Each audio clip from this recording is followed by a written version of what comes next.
Nous sommes place de la Nation avec les Gilets jaunes et Patrick, oui. Avant le départ. Vas-y alors, bonjour. Oui, bonjour Alain. Alors il y a un sujet dont je voulais te parler. Alors les jeunes évidemment ça ne les concerne pas du tout, mais les gens de notre génération ça nous fait tout drôle quand même. C'est la disparition de la presse écrite. J'entendais l'autre jour le journaliste Pascal Praud, je ne dis pas que je l'aime, mais le journaliste Pascal Praud qui racontait que le matin même il avait rencontré le directeur du Figaro et que le directeur du Figaro lui avait dit que la presse ne se vendait plus. Que les journaux ne se vendaient plus en France. Alors pour des gens de notre génération, parce que tu es né en 60, moi je suis né en 61, tu te souviens dans notre enfance, dans les transports en commun, tu avais plein de gens qui lisaient les journaux. C'est ça. Déployaient leurs journaux, il y avait l'Humanité, le Parisien. Moi je lisais le Parisien moi à l'époque. L'Aurore. Journal des concierges et des taxis. Ouais, parce qu'il y avait les fermetures du périphérique dedans. Ouais, le Parisien, c'était populaire à l'époque le Parisien. Il y avait, tout le monde lisait son journal, l'Aurore, le Figaro, le Matin et tout. Maintenant ça n'existe plus. Ils sont tous sur leur smartphone. Les journaux en France ont quasiment disparu. Alors il y a une étude officielle. Les journaux en 30 ans, la vente des journaux en 30 ans a été divisée par 6. Ça, moi, c'est officiel, hein, mais moi ça me semble encore pas beaucoup. Parce que je vois plus personne maintenant qui lit les journaux. Pas les journaux. Vous lisez pas, vous êtes un jeune, vous lisez pas les journaux. Comment? Hugo décrypte. Ouais. Prends les journaux. Je peux te filmer, non? Je peux te filmer, non? Je peux te filmer, non? Non, mais donc le jeune, il est là, je filme ton vélo. Il dit que, voilà. C'est pas ton vélo? Non, c'est un Vélib, c'est un Vélib. Bon, ok, merci jeune, merci. Non, mais de toute façon, ça ne m'étonne pas, parce que ça, c'est une réflexion de vieux, hein, parce que les jeunes, eux, les journaux, ça leur dit pas grand-chose. Hein. Mais nous, à notre époque, il y avait plein de gens qui lisaient les journaux dans les transports en commun. Je me rappelle carrément quand j'étais petit, dans les stations de métro, il y avait vraiment des bornes, on va dire, où tu pouvais prendre ton journal et le lire. Il fallait le déposer, par exemple. Ah ouais. Il y avait le journal Minute et tout ça. Je sais pas si ça existe maintenant, Minute. Oh non, pas Minute, non, Minute c'était extrait. Non, c'était pas Minute. Non, c'était un truc gratuit. Il y avait des livres gratuits, des journaux gratuits. Voilà. Non, mais de toute façon, c'est pas que français, c'est mondial, hein, la presse écrite. C'est ça. Non, mais maintenant les gens ils regardent comme il dit le jeune homme, il dit, il regarde les. Nous on regarde, non, je suis comme toi, je suis sur les réseaux. Et bah oui, parce que. Même la télé, tu la regardes toi la télé? Les jeunes ils regardent. Ouais, ils regardent pas la télé, mon fils non plus. On regarde pas la télé. Il n'y a rien. Bah oui, mais ça. Moi je bossais avec des jeunes qui me la télé m'apporte, l'internet me rapporte plus. Je préfère être sur YouTube, regarder vraiment. C'est ça.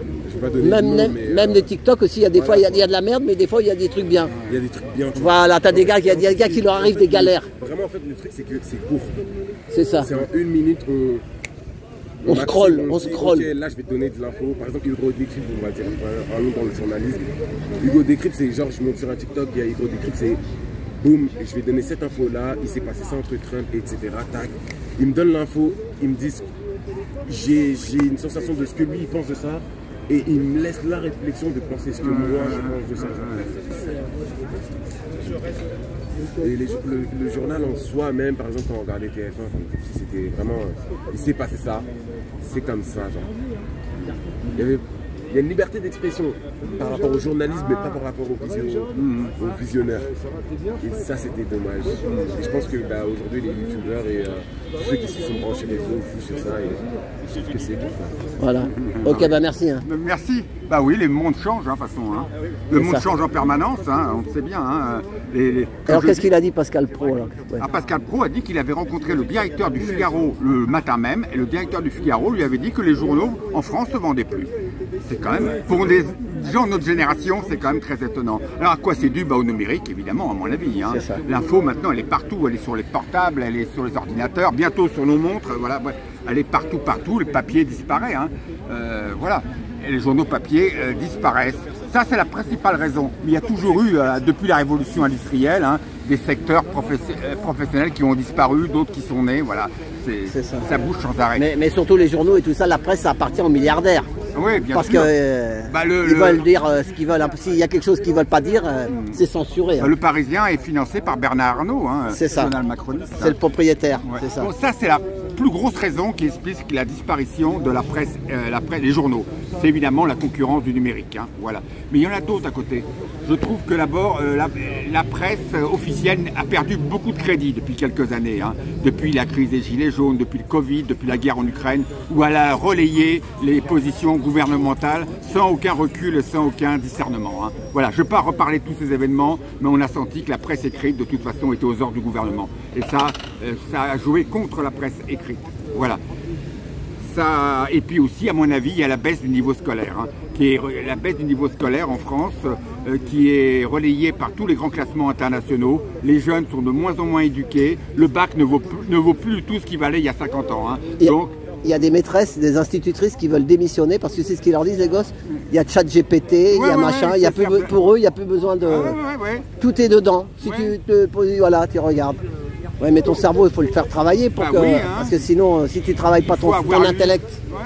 Lu des écrivains, des machins. Oui, il faut lire des écrivains, on ne peut pas tout lire, évidemment, hein, on ne peut pas tout aimer, mais il faut lire quand même, à mon avis. Hein. Mais ça, la baisse du niveau scolaire en France, drastique depuis plusieurs décennies, fait que les jeunes sont susceptibles de moins lire. Et puis il y a la hausse des coûts de production aussi dans le secteur de la presse. Toutes ces raisons, mais surtout le numérique, fait que la presse écrite disparaît en France. Mais il y a eu des époques flamboyantes de la presse écrite. Après-guerre, François des Lazareff, des époux Lazareff, Pierre et Hélène vendaient 1 million d'exemplaires dans les années 50, François. Et les Lazareff étaient les rois du monde. Ils recevaient tous les dimanches matins dans leur propriété à Louvciennes tous les notables dans le secteur de l'économie, de la politique, artistique. Les Pompidou étaient invités quasiment tous les dimanches midi. Et eux, c'était les propriétaires du titre François, qui vendaient 1 million d'exemplaires. Mais la grande époque, Alain, de la presse, c'est le début du XXe siècle. Tu avais 3 quotidiens qui émargeaient à 1 million d'exemplaires et tu avais ce qu'on appelle des centaines de feuilles de choux disséminées sur tout le territoire. Hein. Alors, ils paraissaient pas forcément tous les jours ou toutes les semaines. Hein. Bonjour monsieur. Bonjour. Mais tu avais des centaines de feuilles de choux. C'était la grande époque de la presse française. Pourquoi? Parce qu'on sortait de la révolution industrielle. Ils avaient créé des rotatives. Des rotatives qui fonctionnaient de manière massive et très rapide et qui pouvaient sortir des milliers et des milliers de journaux. Hein. Tu as vu aussi la loi sur la liberté de la presse en 1881.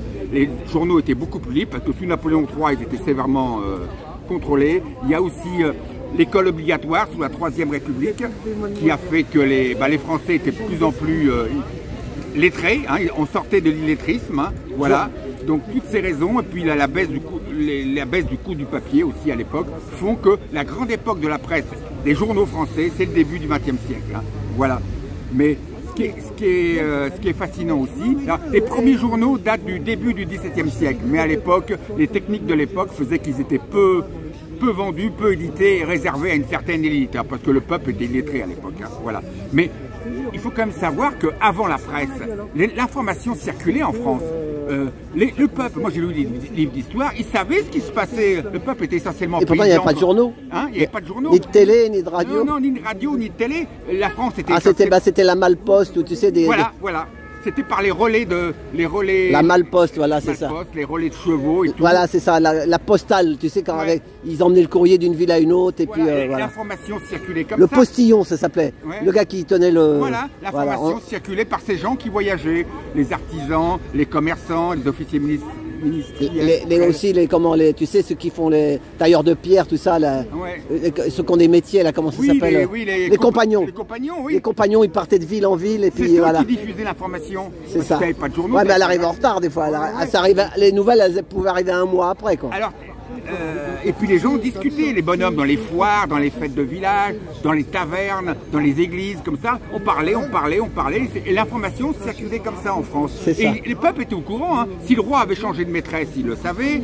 S'il y avait si la reine dépensait beaucoup d'argent, il le savait. S'il y avait une disgrâce d'un courtisan, il le savait, hein, avec du retard, mais l'information circulait comme ça. Hein, ça paraît incroyable. Hein. Bah d'ailleurs, en France, on dit l'expression le téléphone arabe. Oui, c'était un peu le téléphone arabe. Au 3e, 7e, 8e, 11e, 13e siècle, les Français, qui étaient essentiellement paysans très pauvres, ils savaient ce qui se passait en France. Hein, et tu avais des crieurs et des conteurs publics. Mais eux, c'était payé par le roi. pour informer le peuple dans les villages et les villes de l'actualité de la royauté, du royaume, des grands événements, des nouveaux impôts, des nouvelles réformes, des nouvelles lois. Voilà. Il y avait des conteurs et des crieurs publics dans les villes et les villages. Mais c'est surtout par le téléphone arabe que les Français étaient au courant de ce qui se passait au niveau de la royauté, au niveau du royaume. Voilà. Ça paraît incroyable, ça paraît incroyable. Ok. Voilà, mais maintenant de plus en plus les journalistes sont remplacés par l'IA maintenant. T'as vu sur YouTube, il y a des vidéos qui sont faites par l'IA. Ah oui, c'est ça, mais c'est chiant un peu. Ah, c'est chiant, ouais. On le voit tout de suite que c'est, mais bon, il paraît que c'est le début, après ça se verra pas qu'ils disent. Ouais. Voilà, mais donc, bon, mais... pour des gens de notre génération, c'est surprenant la disparition des journaux. Ouais, mais... On a connu quand même dans notre enfance, tu t'en souviens, dans le métro, dans les transports en commun, des gens, on ne voyait que ça, des gens qui lisaient leurs journaux. Ils ouvraient leurs journaux en grand. Maintenant, t'en vois plus. Ils sont tous sur leur smartphone. Quelques-uns ont un bouquin, mais voilà. C'est comme ça. C'est ni bien ni mal, c'est les époques qui chantent. Voilà. Bon, ok, merci pour ça. Merci, Alain. Eh bonne manif. Oui, merci. Là, aujourd'hui, il y a 3 ou 4 manifs. Il y en a des manifs. Il y a 2 grosses, je crois. Bon, allez, salut. Merci. À la semaine prochaine. Voilà. On va partir là. Merci pour tout.